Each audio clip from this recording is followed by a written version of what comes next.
Сейчас мы находимся на перевале Култук, который считается одним из самых опасных перевалов России. Тут многокилометровые затяжные спуски и подъемы. Прямых участков очень мало и обгонять фуры опасно. Среди дальнобойщиков этот перевал очень известный.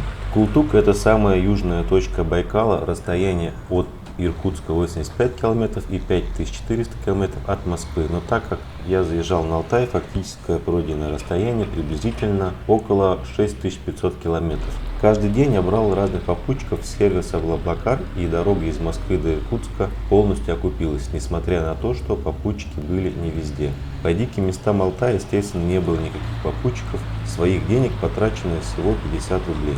После Иркутска попутчиков решил больше не брать, так как это крайний и самый красивый отрезок пути.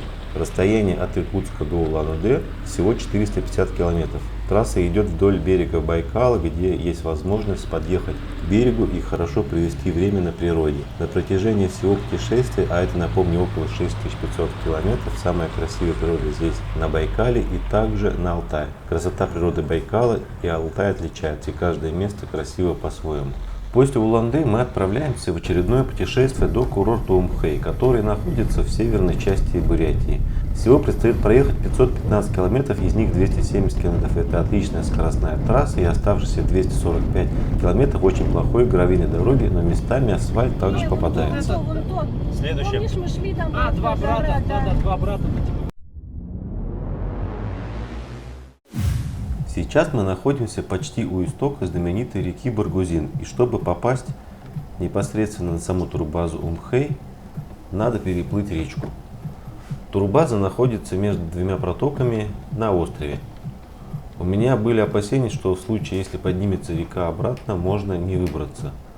Но в администрации турбазы сказали, что это очень маловероятно, и все нормально тут проезжают. Расскажу немного о реке Баргузин, которую сейчас переплываем. Общая длина реки 480 километров. Впадает в самый крупный Баргузинский залив Байкала. Здесь водятся такие виды рыб: хариус, налим, таймень, сик, щука, сорога.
Возле курорта Умхэй находимся. Надо перейти на ту сторону. Вот по такому мостику интересному.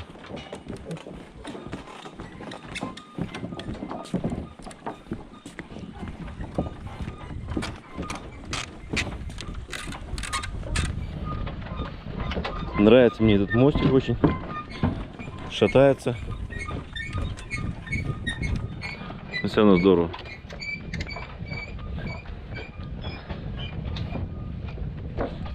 Вот наконец мы добрались непосредственно до турбазы.